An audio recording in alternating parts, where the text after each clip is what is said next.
तो हमारा व्रत है, तो जो है अर्पित कर सकते हैं। गौतम ऋषि जी को नमस्कार है, जमदग्नि ऋषि जी को नमस्कार है, वशिष्ठ जी को नमस्कार है। राधा वल्लभ श्री हरिवंश, मैं हूँ आपके साथ प्रियंका तिवारी और इस वीडियो में आपको ऋषि पंचमी व्रत की पूजा विधि करके दिखाने जा रही हूँ। लेकिन इसके पहले थोड़ा सा हम नियमों के बारे में बात कर लेते हैं। ऋषि पंचमी का जो व्रत होता है वो स्त्रियों के लिए विशेष होता है, सौभाग्य की प्राप्ति के लिए, और सबसे ज्यादा विशेष मासिक धर्म में हुई गलतियों के प्रायश्चित के लिए। जैसे मासिक धर्म पीरियड में जो है गलतियां हो जाती हैं, पूजा पाठ का सामान छू लेते हैं, पूजा कर लेते हैं, जान नहीं पाते हैं, तो इन सभी गलतियों के प्रायश्चित के लिए और रूप सौंदर्य की प्राप्ति के लिए जो है ऋषि पंचमी का व्रत किया जाता है। बात कर लेते हैं इस व्रत के नियमों के बारे में। तो ऋषि पंचमी व्रत के दिन जब आप प्रातः काल ब्रह्म मुहूर्त में उठते हैं तो रोज तो ब्रश करते हैं, लेकिन इसमें विशेष तौर पर मुख शुद्धि यानी दातुन करने के लिए बताया गया है। लट जीरा यानी अपा मार्ग की 108 लकड़ियों से जो है दातुन करने के लिए बताया गया है।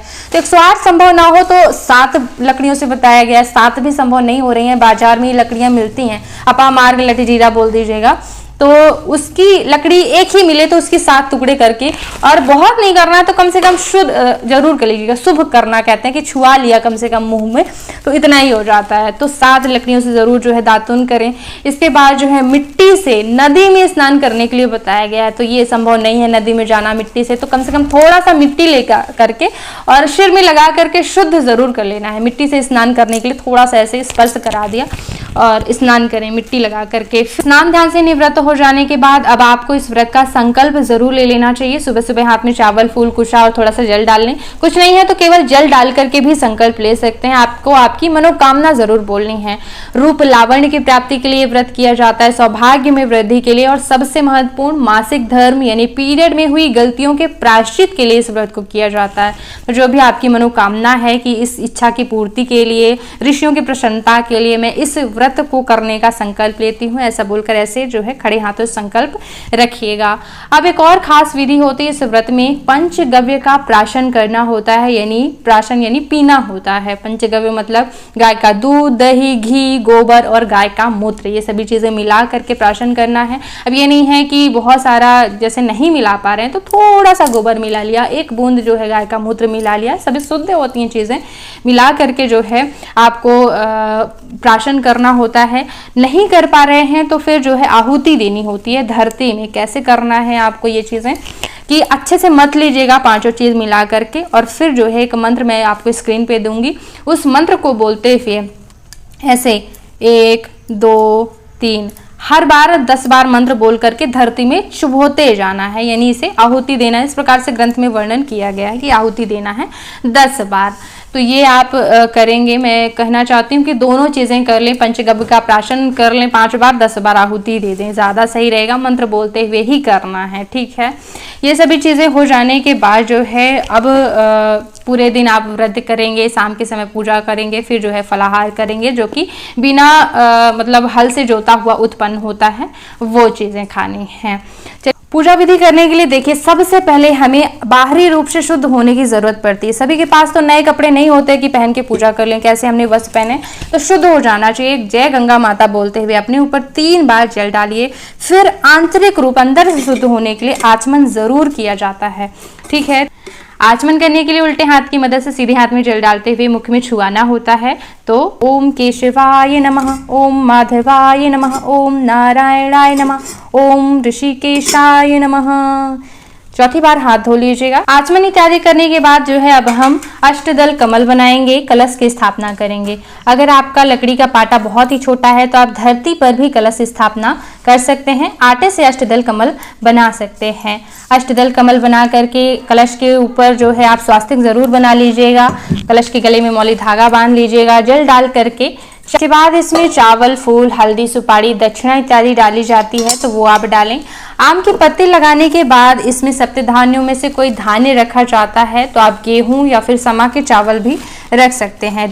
और फिर दीपक रखने के साथ ही कलश निर्माण पूरा हो जाता है। इस प्रकार से जो है हम 8 चावल की ढेरी लगा देंगे और इस पर जो है हम सभी में सुपारी रख देंगे। एक में हम हल्दी की गांठ रखेंगे, माता अरुंधति का आवाहन उसमें करना होगा। हमने सप्तऋषियों की स्थापना कर दी। अब हल्दी की गांठ से या फिर पिसी हल्दी से जो है आप अरुंधति माता का निर्माण कर लीजिएगा। सप्तऋषियों की स्थापना हो चुकी है। अब पूजा शुरू करने के लिए ओम दीप नारायणाय नमः बोलते हुए दीपक प्रज्वलित कर लीजिएगा। अब हम जो है व्रत की पूजा का संकल्प लेंगे। सुबह सुबह केवल व्रत करने का संकल्प होता है, यहाँ पर पूजा करने का कि हमने जो ऋषि पंचमी का व्रत किया है इसकी पूजा करने का मैं संकल्प लेती हूँ, ऐसा आप संकल्प बोलकर के रख दीजिएगा। दीप देवता साक्षी हैं। अब हम सभी देवी देवताओं को बुलाएंगे, यानी उनका आवाहन करेंगे। देखिए यूं ही सुपारी रख के पूजा नहीं की जा सकती, वरना तो दुकान में ही हो जाएगी। तो भगवान को बुलाएंगे तभी तो भगवान का वास होगा। इसलिए जो है हाथ में चावल फूल लेना है काफी मात्रा में, और फिर जो है सभी का आवाहन करना है। हे श्री गणेश, हे गौरी माता, हे कलश के सभी देवी देवताओं, हे सभी 7 ऋषियों, हे अरुंधति माता, मैं ऋषि पंचमी व्रत के पूजन हेतु आप सभी का आवाहन करती हूँ। कृपया करके यहाँ विराजमान हो और हमारी पूजा विधियां स्वीकार करें। प्रकार से आवाहन करने के बाद ओम गंगणपतये नमः, ओम गौरी देव्यै नमः, ओम वरुणाय नमः बोलते हुए सभी का ध्यान करना है।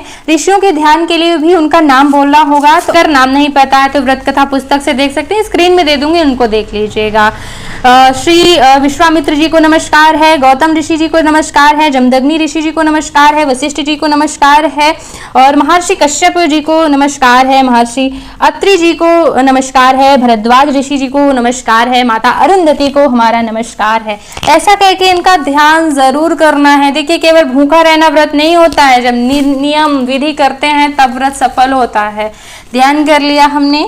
अब पूजा शुरू करने के लिए सबसे पहले श्री गणेश से पूजन शुरू करेंगे। तो सबको जल अर्पित करेंगे 4 बार जो है जल अर्पित करना चाहिए। इस प्रकार से जल अर्पित करने के बाद जो है आप वस्त्र स्वरूप जो है मौली धागा जरूर अर्पित करें इस प्रकार से। और वस्त्र अर्पित करने के बाद अगर आपके पास जनेऊ हो, श्री गणेश को जनेऊ जरूर अर्पित करें। दोनों को हल्दी और सिंदूर लगाया जाता है, तो जरूर हल्दी सिंदूर लगाना है, ठीक है। इसके बाद जो है अक्षत अर्पित करें, थोड़े से अक्षत अर्पित करना चाहिए। और दूर्वा मिल जाए तो श्री गणेश को दूर्वा अर्पित करें। गौरी माता को लाल फूल अर्पित करें। गौरी माता को श्रृंगार की सामग्री जरूर अर्पित करनी चाहिए। अगर नहीं है तो कम से कम इस प्रकार से पूरा श्रृंगार ले आएं। धूप बत्ती जला करके भगवान को धूप दिखाना चाहिए। प्रत्यक्ष दीपक प्रज्वलित करके या फिर इस प्रकार से चावल से भी आप दीप करने की भावना कर सकते हैं। आज भगवान को नैवेद्य अर्पित करना चाहिए। तो जो भी आपने अगर गुजिया वगैरह बनाई हो तो आप अर्पित करें, मिठाइयाँ हो तो मिठाइयाँ अर्पित करें, फल अर्पित करें, जो भी मौसमी फल इत्यादि हो, और भोग लगा करके कुश की मदद से भोग में 3 बार जल जरूर फेरिएगा। भगवान ऋषियों का पूजन करने के लिए सबसे पहले हम सभी को जल अर्पित करेंगे। जय अरुंधति माता। सभी को जल से स्नान कराने के बाद जैसा कि वस्त्र अर्पित करे जाते हैं, अगर आपके पास वस्त्र ना हो तो आप वस्त्र स्वरूप इस प्रकार से मौली धागा भी सभी को अर्पित कर सकते हैं। तो सभी का समान पूजन करना है। सभी को जो है मौली धागा जो है इस प्रकार से टुकड़े करके रख लीजिएगा और फिर सभी 7 ऋषियों का ध्यान करते हुए उन्हें अर्पित करिएगा। अब जो है सभी को हल्दी, चंदन, कुमकुम इत्यादि लगाना चाहिए। तो अरुंधति माता को जो है हम हल्दी लगाएंगे और उन्हें सिंदूर भी लगाएंगे इस प्रकार से। इसके बाद सभी सप्तऋषियों को हम चंदन लगाएंगे। सभी को जो है इस प्रकार से हम चंदन लगाएंगे। इस प्रकार से धीरे धीरे सभी को अक्षत अर्पित कीजिएगा। समा के सभी को हम पुष्प अर्पित करेंगे। अरुंधति माता के लिए अगर आपको लाल पुष्प मिल जाए तो उन्हें लाल पुष्प अर्पित करें। पुष्प इत्यादि अर्पित करने के बाद अरुंधति माता को श्रृंगार की सामग्री जरूर अर्पित करिएगा, ठीक है। फिर धूप बत्ती जला करके सभी को धूप दिखाइएगा। फिर प्रत्यक्ष दीप प्रज्वलित करके या फिर जो समा के चावल हैं अक्षतों से आप जो है दीप करने की भावना कर सकते हैं। धूप दीप अर्पित करने के बाद अब जो है सभी को नैवेद्य अर्पित करना चाहिए। इन पत्तों पर जो है हम सभी को नैवेद्य अर्पित करेंगे, ठीक है। तो इस तरह से आप केले के पत्ते भी ला सकते हैं। पत्तों को रख करके आप जो है सभी सप्तऋषियों को नैवेद्य अर्पित कीजिएगा। जो भी दूध से बनी मिठाइयाँ हों उन्हें, ऐसे हम सभी प्रकार के जो है नैवेद्य भगवान को अर्पित कर सकते हैं। क्योंकि भगवान का मतलब ऋषियों का व्रत नहीं है, ये तो हमारा व्रत है। तो जो है हरतालिका तीज पे गुजिया तो बनाई ही जाती है, तो वो भी आप जो है अर्पित कर सकते हैं। इसके बाद जो है सभी ऋषियों को फल अर्पित करना चाहिए। तो केला, सेब जो भी आपके पास उपलब्ध हो सभी को जो है फल जरूर अर्पित करें। और जैसा कि हम सभी को खाना परोस के कहते हैं कि भोजन ग्रहण कीजिए, स्वीकार कीजिए, वैसे ही ऋषियों से भी प्रार्थना करनी चाहिए, भगवान से निवेदित करना चाहिए कि वो भोग स्वीकार करें। और पूरे भोग में जो है इस प्रकार से 3 बार जल जरूर फेर दीजिएगा। कहते हैं घेरा लगा करके जो है भोग अर्पित किया जाता है। अगर सामर्थ्य बन रही हो तो सभी को लौंग, इलायची, 5 सुपारी अर्पित करना चाहिए। सबसे पहले गौरी गणेश को अर्पित कर दें, अरुंधति माता को अर्पित कर दें। इसके बाद जो है सभी सप्त ऋषियों को जो है 5 सुपारी, लौंग, इलायची जरूर अर्पित करें मुख शुद्धि के लिए। इस प्रकार से हमने जो है सभी को 5 सुपारी, लौंग, इलायची अर्पित किया है। अब जो है हाथ में चावल फूल लेकर के ऋषि पंचमी व्रत की कथा पढ़नी सुननी चाहिए। अगर आपके पास व्रत कथा पुस्तक नहीं हो तो आप जो है चैनल पर जाकर, जिसमें मैंने स्क्रीन पे पूजा दिखाई है साथ ही साथ कथा सुनाई है, तो पूजा देखते हुए कथा सुनने का पुण्य प्राप्त कर सकते हैं उस वीडियो को प्ले करके। तो कथा सुनने के बाद जो है हवन की तैयारी करनी चाहिए। हवन में अग्नि प्रज्वलित करने के बाद जल घुमाते हुए अग्निदेव का चंदन, अक्षत, पुष्प इत्यादि से पूजन करने के बाद फिर हवन सामग्री से आहुतियां देनी चाहिए। तो सभी ऋषियों का नाम लेते हुए जो है आप आहुतियां दे सकते हैं, या फिर यूं ही सप्तर्षय स्वाहा बोलते हुए जो है हवन कर सकते हैं। ठीक है, हवन करने के बाद जो है जल घुमाते हुए हवन संपूर्ण करें। फिर जो है आरती की तैयारी करना चाहिए। आरती करने के लिए दीपक प्रज्वलित करने के बाद जल घुमाते हुए चंदन, अक्षत, पुष्प इत्यादि से दीप देवता का पूजन कर लेना चाहिए। फिर विधिवत रूप से खड़े होकर के भगवान की आरती गानी चाहिए। आरती अगर आपसे नहीं आ रही है तो आप श्री गणेश की ही आरती गाएं, लेकिन सभी ऋषियों की भी आरती आपको जरूर उतारनी चाहिए। इस प्रकार से आरती करने के बाद अपने स्थान पर गोल गोल घूमकर प्रदक्षिणा करें। फिर जो है हाथों में फूल लेकर के भगवान से क्षमा याचना जरूर करनी चाहिए कि पूजा पाठ में अगर कोई गलतियां हो गई हों या जीवन में मासिक धर्म में कोई गलतियां हो गई हो, हे सप्तऋषियों क्षमा कीजिएगा, हमारी पूजा विधियां लेकिन स्वीकार कीजिएगा। फिर ऋषियों को जो है आप पुष्पांजलि अर्पित करने के बाद उनसे अपनी मनोकामना कहें। इसके साथ गौरी माता को और अरुंधति माता को भी जो है सिंदूर लगा करके उनसे सुहाग जरूर लें। हमने गौरी माता से ले लिया है, इस प्रकार से फिर अरुंधति माता से भी आप जो है सुहाग जरूर लें।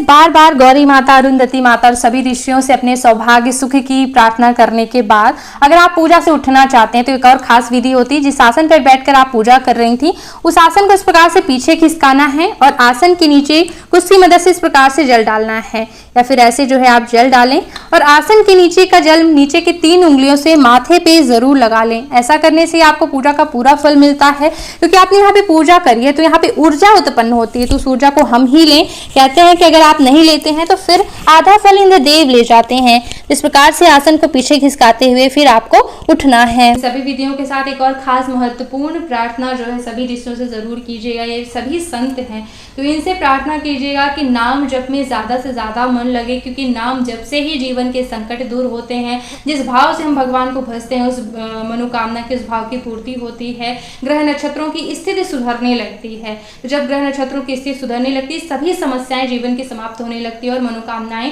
किस्मत जागने लगती, मनोकामनाएं पूरी होने लगती हैं। तो हर एक दिन हर एक काम को करते हुए, झाड़ू पोछा बर्तन करते हुए, कोई भी काम करते करते नाम जप जरूर करना चाहिए। और मन नहीं लगता है नाम जप करने में तो इनसे प्रार्थना करनी चाहिए ऋषि मुनियों से, क्योंकि अगर ये आशीर्वाद दे देंगे तो भगवान का नाम जप करने में अवश्य मन लगने लगता है।